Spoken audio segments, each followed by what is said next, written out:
ಸ್ನೇಹಿತರೆ, ಸುಮಾರು 40 ವರ್ಷಗಳ ಚಿತ್ರರಂಗದ ಸಂಬಂಧ.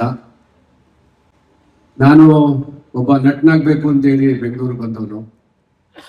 ಆದರೆ ಬದುಕು ಹಲವಾರು ತಿರುವುಗಳನ್ನು ತಗೊಳ್ತು. ನಾನೇನೋ ಕಷ್ಟಪಟ್ಟು ಆಕ್ಟರ್ ಆಗಿ ಸಿನಿಮಾದಲ್ಲಿ ನಾಯಕ ನಟನಾಗೋ ಹೊತ್ತಿಗೆ ನಾನು ರಾಜಕಾರಣಕ್ಕೆ ಆಕಸ್ಮಿಕವಾಗಿ ಹೋಗ್ಬೇಕಾಗಿ ಬಂತು.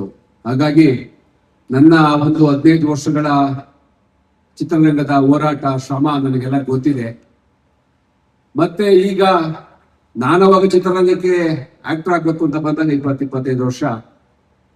ಮತ್ತೆ ನನ್ನ ಕನಸುಗಳನ್ನ ನನ್ನ ಮಗನ ಮುಖಾಂತರ ಒಂದಷ್ಟು ಈಡೇರಿಸಬೇಕು, ಚಿತ್ರರಂಗಕ್ಕೆ ಒಳ್ಳೆಯ ಚಿತ್ರಗಳನ್ನ ಕೊಡಬೇಕು, ಈ ಮಣ್ಣಿನ ಕಥೆಗಳನ್ನು ಹೇಳ್ತಕ್ಕಂಥ ಚಿತ್ರಗಳು ಬರಬೇಕು. ನಾನು ಇತ್ತೀಚಿನ ದಿನಗಳಲ್ಲಿ ಈ ಚಿತ್ರಗಳು ನೋಡಿದಾಗ ಎಲ್ಲ ಒಂಥರ ಮನಸ್ಸಿಗೆ ನೋವಾಗ್ತಾ ಇತ್ತು. ಹಾಗಾಗಿ ಮತ್ತೆ ಒಂದಷ್ಟು ಕನ್ನಡ ಚಿತ್ರೋದ್ಯಮ ವಿಜೃಂಭಿಸಲಿ, ಒಂದಷ್ಟು ಒಳ್ಳೆ ಚಿತ್ರ ಮಾಡೋಣ ಅಂತ ಹೇಳಿ ದೂರದೃಷ್ಟಿಯಿಂದ ಇವಾಗ ಮತ್ತೆ ನಾನು ಚಿತ್ರರಂಗಕ್ಕೆ ಬಂದಿದ್ದೀನಿ.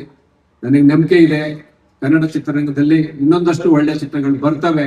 ನಮ್ಮ 2 ಸಂಸ್ಥೆಯಿಂದ 2 ಚಿತ್ರಗಳನ್ನ ಬಹುಶಃ ಸಂಕ್ರಾಂತಿಗೆ ನಾವು ಈಗ ಪ್ಲಾನ್ ಮಾಡ್ಕೊಂಡಿದೀವಿ. ಕರ್ನಾಟಕ ಫಿಲಂ ಅಜಯ್ ರಿಲೀಸ್ ಮಾಡ್ಬೇಕಂತ ಹೇಳಿ.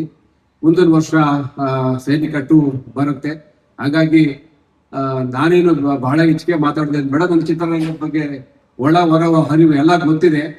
ಮತ್ತೆ ನನಗೆ ಹೊಸಬನಾಗಿ ನನ್ನ ಮಗನ ಮುಖಾಂತರ ಚಿತ್ರರಂಗಕ್ಕೆ ಬರ್ತಾ ಇದೀವಿ. ನಮ್ಮದೇ ಸಂಸ್ಥೆಗಳ ಮುಖಾಂತರ ನಿಮ್ಮೆಲ್ಲರ ಆಶೀರ್ವಾದ, ಪ್ರೀತಿ, ವಿಶ್ವಾಸ, ಅಭಿಮಾನ ಇರಲಿ ಅಂತ ಹೇಳಿ ನಾನು ಮಾತನ್ನು ಮುಗಿಸ್ತೀನಿ. ನಮಸ್ಕಾರ.